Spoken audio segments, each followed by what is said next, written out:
My name is Lisa Dublin, and I have a question for you this morning. Are you the person who looks forward to meeting people, loving people, going to networking events, being in parties, and just being around people? Or are you that person who just prefer to be on your own? We're going to talk about these things this morning because I believe networking goes beyond just, okay, I just need to meet prospects for my business. What if the bigger goal was just meeting people, loving them, and being excited to meet another human being? Let's talk about those things this morning. If you're just joining me, welcome on this, is it Tuesday? This Tuesday morning, okay? And this is my challenge, my 31-day YouTube challenge, growing my network. And you guys, it's working. Like my numbers are going up. It just goes to show you wherever you put effort, you are going to get a result. Like if you want to grow something, you literally have to get out there, do the work. Many times we complain about things not working, but it's because we're not working it. So I'm in this 31-day challenge, and this is day 11. But let's get into the topic. I want to begin with a little African proverb that says, "He who has a business must learn to smile." He who has a business must learn to smile. And of course, I think that is a good way to begin just in terms of being strategic. But I also think we need to go beyond that saying to understand it's not just because you have a business that you want to learn to smile. You have to literally want to meet people and love them just because they are human, they're messy, they're ugly, and they're also fascinating and interesting and nice. Because you know what? You too are that way. Isn't that true? We ourselves, we are those kinds of people who are the other people who we look at and we're like, oh my goodness, like, this is ugly. This is not very nice. But honestly, what I've found is that the ugly things that I see in people, I can also find pieces of it in myself. Is that not the truth? And so that gives you a certain kind of, okay, I can deal with you. Okay. I need to have boundaries. I need to know what I'm about. But by no means am I going to be the person who just shies away because, oh my gosh, humanity is just going to the dogs? So, by the way, if you're watching me and you have not subscribed to the Basement Chronicles YouTube channel, can I ask you right now to like the video? Share the video and subscribe. Okay, so that's the ask for today. And of course, you can also enable your notifications because I won't be live tomorrow at this time. I'm doing the challenge according to as I have the time every day. So it's going to change tomorrow. It's probably going to be about midday my time, Mountain Standard Time. So you need to enable notifications so that you get to know when I go live and you can join, you can contribute, you can learn, you can share, you can be inspired. I'm the chief inspirer, okay? So I said that very first quote. I have another one for you, and it's something that I teach in my speaking program, Speak with Confidence. We just completed cohort 9. Cohort 10 is going to be next year, God willing, from March to April. So you can go on my website and you can literally sign up to be on that wait list. And you get first dibs when I do advertise and open up the doors again. So you can go to this website. If you're watching me on YouTube, you can actually click here, see all of the testimonials, whatever. One of the things I teach in that program is this: there are two kinds of people who enter a room: those who enter, oh my gosh, here I am, and those who enter a room saying, oh my gosh, there you are. Do you see the difference? Let me tell you how that can help us to enter a room excited and to not shy away from networking, from meeting people. When you enter a room saying, oh my gosh, here I am, you put a responsibility on yourself to show up a certain way every single time. By the way, let's see if if this QR code works. If you're watching me from perhaps a computer desktop, you can just scan this code at the top and subscribe to the Basement Chronicles channel. So I'm making it super easy for you to subscribe to the channel. Okay, so just scan that QR code that's up on the left, my left. Okay, right up here. You can scan it right up here, and then you can subscribe to the channel. But think about it. When you enter a room, oh my gosh, here I am. It tells you that you need to be in performance mode. You have to be on your game. I mean, I do have a program called All the World's a Stage. It's for those, like the executives who need that bespoke kind of attention and, customized kind of meeting dates. And they might be flying all over the world. And I cater to them to help them to improve their speaking and communication skills. You guys, my biggest surprise, honestly, in the All the World's a Stage program is that I have as many males in that program as I do females. Can you believe that? So I wonder if there's something there about men preferring to learn in private, to learn those skills in private. I'm not even sure like how to kind of parse what's happening in that program, but I have as many females one on one as I do males in that program. I just thought it's just amazing every time I think about it. That All the World's a Stage. It just seems to be, for it. It's just a bespoke kind of service. But here's the thing: if you are you're coming into a room, a networking event. If you're always on, I just need to perform. It's always all about me. There will be more times when you don't feel like doing it, being there, showing up, because it's all about you. What I've found, and I'm very introverted, don't mind that, I'm out here doing all of these things. I need a lot of me alone time. Okay. That's how I recharge. And there are many people like that. What about if you enter a room? Oh, there you are. In other words, I'm always excited to go meet people. I'm always excited to see, what are they coming with today? I wonder if this person is going to show up. I have that to tell that person, I wonder if that person did that thing from the last time. That generates a kind of excitement for you that I think is indescribable. It is priceless, and it helps you to keep on showing up with equal enthusiasm and just a graciousness and a joy to meet people all the time. So you need to try it. You need to enter a room being like, oh my gosh, there you are, as opposed to here I am, because that puts a pressure on you to perform and to make it all about you. Like, just because I'm on LinkedIn a lot, exactly what they tell you to do on LinkedIn is happening. People reach out just to have virtual, like half hour or 20-minute coffee chats. And it's just amazing to watch us in action. So I have learned, from reading one of the books that I always suggest to people, which is How to Win Friends and Influence People. They always speak about make it about the other person. But I guess I'm the only one who got the memo. Many people come on these calls just to speak about themselves and what they offer.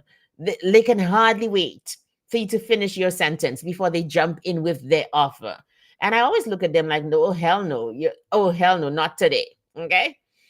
And secondly, it's like, okay, how is it we're not learning that the way to people's hearts is to have genuine interest, genuine kind of, wanting to know more about you and what you do, so that I can make a difference in your life, and to see whether there's any there. And so I thought I would pull out a couple statistics on having networking and meaningful connections, and perhaps end with talking about the concept of clean networking, what that means. It's a concept that I've co opted from a mastermind that I did for coaching, and they talk about what clean selling is. And I'll tell you more about that. But let's get into some of the statistics about networking. So I'm pivoting from loving people, which is the bigger goal, to networking, which, if you approach networking with, there you are, I'm going to love you, I'm going to meet you, I'm going to blow your mind, I'm going to find out more about you, I'm going to meet amazing people, that kind of thing. If you approach from that level, you have a better chance of meeting more or making more quality kind of connections, and having longer, more sustained relationships. Do you find that? Okay, so here are some statistics that I pulled off the internet about networking and having meaningful connections. Number one, from HubSpot in 2023, 85% of jobs are filled through networking. Just let that sink in. It's not that Sometimes you can just come in from the cold, as I like to call it, come in from the streets and get the job because the resume and how you present yourself cannot be denied. But if 85% of jobs are filled through networking, it means that people don't just hire resumes. We are human, and we hire based on human connection, and we get into doors and opportunities based on how warm and how genuine those connections and how strong those connections are.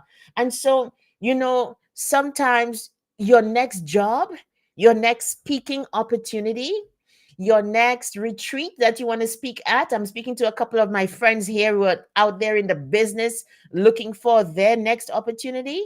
That might not be in your email. It might be in your WhatsApp contacts. It might be in your friend list. It might be in your DMs on Instagram. So build those connections, understanding that most likely they might lead to doors being opened for you based on the strength of these connections that you're building. 85% of jobs, you guys, are filled through networking. Here is the second statistic that I think makes a case for us being able to just love people, go out and meet people. Okay, 70% of professionals hired in 2022 had a connection at the company where they were hired. So, in other words, somebody who was on the inside said something to the HR department, said something to that manager who was looking for somebody, and on the strength of the connection, that you didn't have to come in from the cold. Somebody vouched for you. Somebody knew you and said, "Hey, I know somebody who might be very good for this position. Why don't you give them a chance?" How could that happen if you just want to stay in your corner and you don't want to meet people, or you think everybody's out to get you, so you're gonna like put up every barrier? Instead of putting up boundaries, we just put up barriers that let everything, that keep everybody out, instead of being filters that let just the right people in. That's how it works. 70% of professionals hired in 2022 had a connection at the company. And that statistic came from LinkedIn just about a year and a half ago. So that is alignment. That is alignment. So it means, I'm putting those statistics, and then we're going to talk about intention and motive, because you don't want just to go after your contacts just to get opportunities. Absolutely not. Here is a third statistic that has to do with quality of life. Are you ready? People with strong social relationships are 50% more likely to live longer. So it's not about just networking. It's about being in relationships where you feel loved and where you can love, where you feel like, people care about me. That might be in your relationship, your romantic relationship. That might be in your family or extended family. That might also be with a bosom set of friends, people you've grown up with, who have your back, who you can count on to be transparent with and to tell you the truth, and vice versa. They say that if you have these strong connections and you go out to make them, then you are 50% more likely to live longer, when you have these strong social relationships. So it's not just about networking. So now here's the thing. In spite of the fact that there are so many advantages to showing up, loving on people, getting to know people, being open to coffee no matter who invites you, just to hang out and to see what there is to see. In spite of that, do you know that only 31% of professionals actively maintain their network? So it means if you are part of that 31%, you are doing what most people are not. And guess what? What I've learned from life: when you do the extraordinary, you get extraordinary results. Isn't that true? When you do extraordinary things, you are most likely going to get extraordinary results. Doing networking is one way to be extraordinary. Okay, you guys. Now, in my coaching practice, because not only am I a coach, I run a coaching business and a speaking business.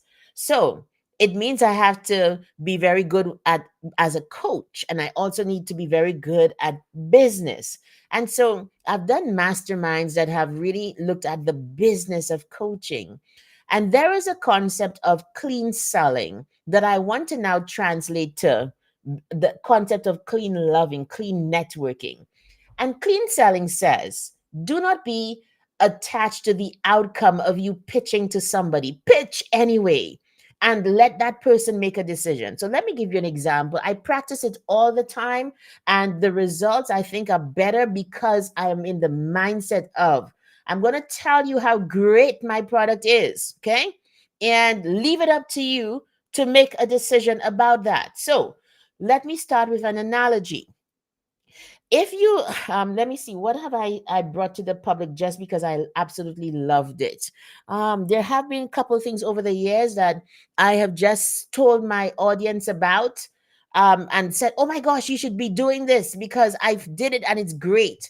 And I did not care whether they went out to buy it or not. I just wanted to tell you, hey, there's a great thing out there, and maybe you should consider it. I don't know if you're going to, but I'm going to keep on telling you because it is so good.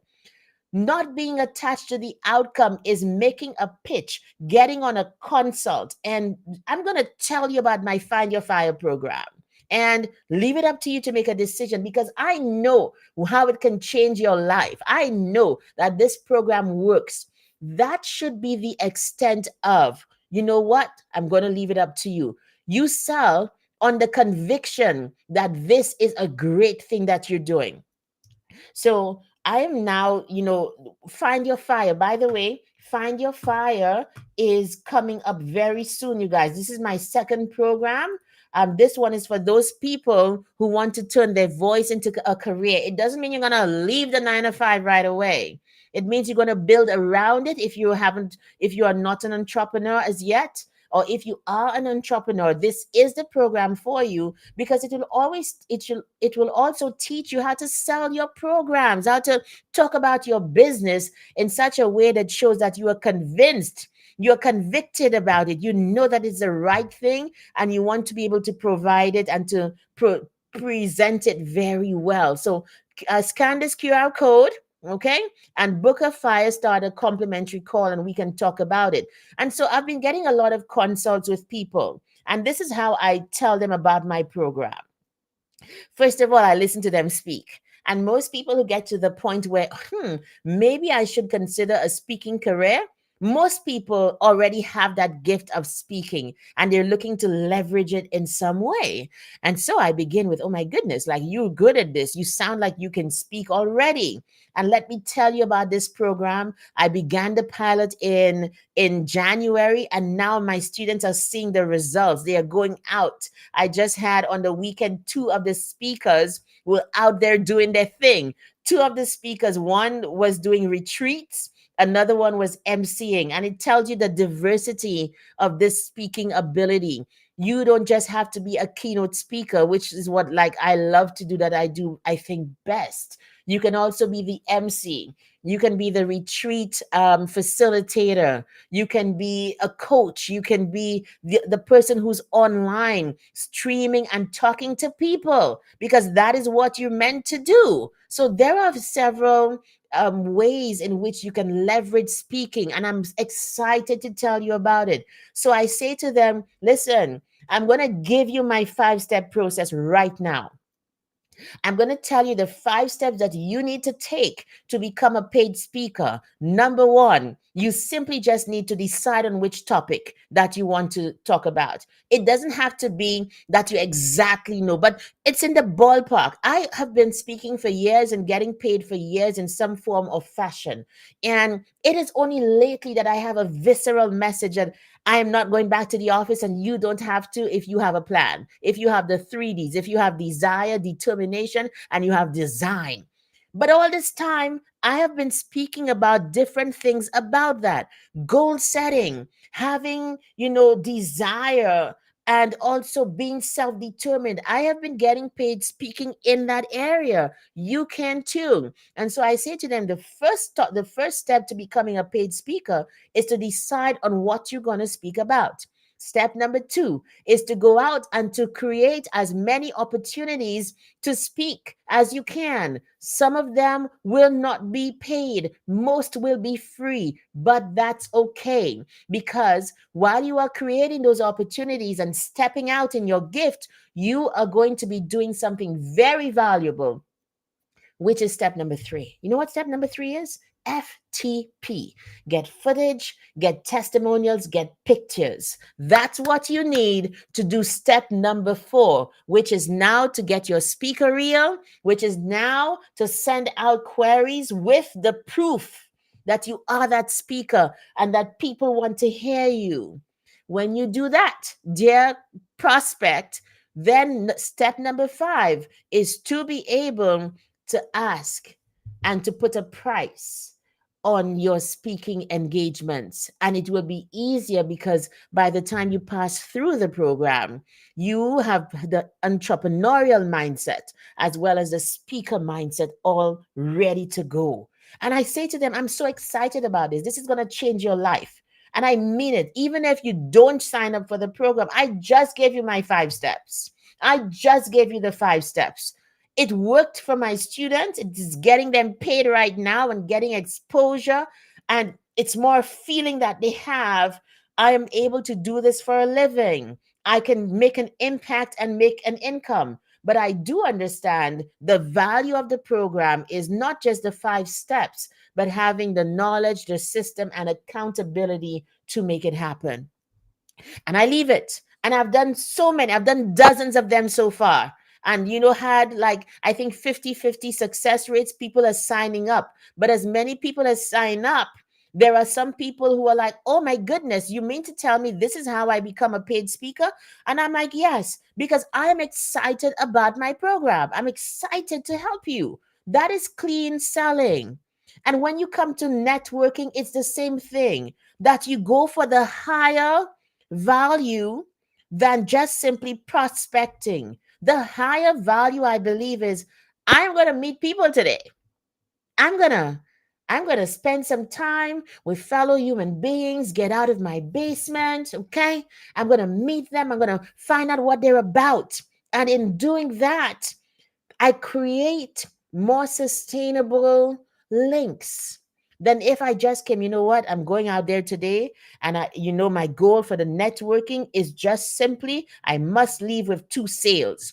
You should have that in the back of your mind so that you do strategic things like when you sit at a table, my mentor taught me to take charge, speak up, let everybody, see what you're about, because you didn't just come here for fun.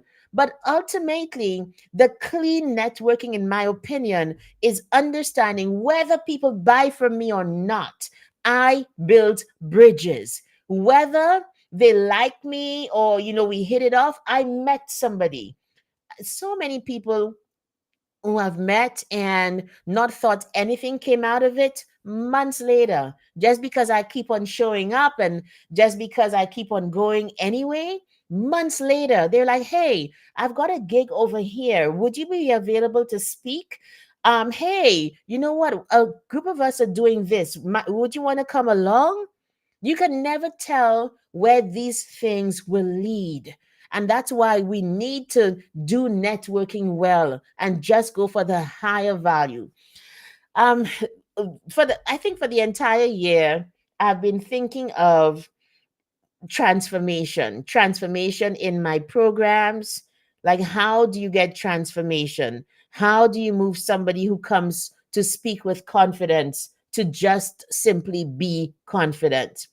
And I think it is to make the higher goal the goal. So even if I'm selling speaking with confidence, but what I'm really, the bigger transformation is that you're just confident. You're just a person who becomes more of yourself and is comfortable with who you are. I was coaching a client in my All the World's a Stage program yesterday, and I began to see a shift because she came in and not the person who was ever into self-care. And we're working on self-love in this part of the 6-month program, or I think she's doing 3 months. So we're working on loving herself more, giving her the exercises as I usually do, whatever. And yesterday, for the first time, she's like, "Oh, yeah, I didn't realize I hadn't even slotted in time every month to go do a massage, go get my hair done." But here's her thinking. She's like, "But if I just do that as a matter of my regular routine, when my speaking engagements come up, I would already be ready." And I saw that shift, in terms of, hey, yes, she's beginning to see herself differently. She's beginning to see herself as the person who is worthy of and needs to keep up with her grooming just on a regular basis. Because I have this diamond exercise that I do in schools and I do one-on-one with clients to help you see that if you look at yourself and you truly believe that you are that diamond, there's a way that you treat yourself expensively, not just in terms of spending money on you, but also in terms of what you decide to let in and not, where your boundaries are, and how you give yourself the best of everything, and by extension, extend that to other people. Y'all, this is the work of coaching, of speaking, just wanting people to win, I believe, is the highest value. So here's another thing. Some people like to collect contacts like trophies in a networking event. Have you seen them? They're about collecting all of the business cards and, oh geez, you can see it's just simply a matter of the numbers for them, because they understand, like every entrepreneur, business is a numbers game. Business is a numbers game. The more people you know and you pitch to, is the more yeses, the more no's you're gonna get.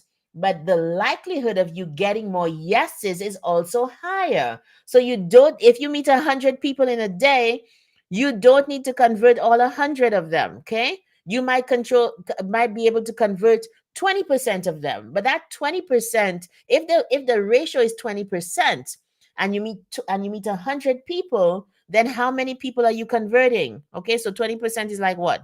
Is it 20? No, what is 20% of 100? You all do the math. I know it. It's just off my mind right now. But if it's 20% of 100 is way different than 20% of 20 people. All right, so that is going to be different, and you want to watch that. Basically, you absolutely want to watch that, right? So I think, yeah, it's 20% of 100 is 20 people. So if you have 20% of 20 people, then you only are looking at 5 people, I believe it is. So you want to increase that, but you can't go in just to look at people as numbers. That is the point of today.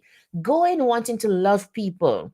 Go in wanting to just find them and want to know what they're about. You get a higher return in the long run. The ROI, the return on that investment of time, it is going to pay off more if you go with that concept of just clean networking. I'm going to meet you. Whatever happens, happens, but I've met somebody else and I've given them my time and been present in the relationship. Does that make sense? Okay, y'all, we have to end on time today because I have a full day ahead of me. What about you? What are you doing today? Is your day full? Did you wake up happy, or did you have to crank yourself up, be like, oh gosh, everything? Like sometimes when I wake up, the whole world seems like it's crashing in. And how I get out of that, I worship. I make sure to get right with God first. How is it when you pay him homage? When you talk about him and tell him how good he is, then you feel that sense of, I am not alone. Like God has my back today. He's gone before me today. I'm in good hands today. I'm a favored daughter today. It's going to work out for my good today. I've so had to battle clinical depression way in my past that starting the day right now means all the world to me, and I hope it does for you too. So don't forget, if this actually inspired you, share the video, like it, and subscribe to Basement Chronicles. And watch out, if you subscribe, then you know when tomorrow's video live stream is going to be out. Thank you so much for watching me today. One thing I want to leave you with is this little test. Many of the people who have come on the consult with me first did this test and scored so highly that they were spurred to do something about potentially having speaking as a career path. Why don't you take the test right now? Scan the code, go do the test, and depending on what you score, get in touch with me, set an appointment, and you and I can chat about the Find Your Fire program. Bye, everybody. Thank you for joining me today. Our 30 minutes is about up, and I'll see you tomorrow on day 12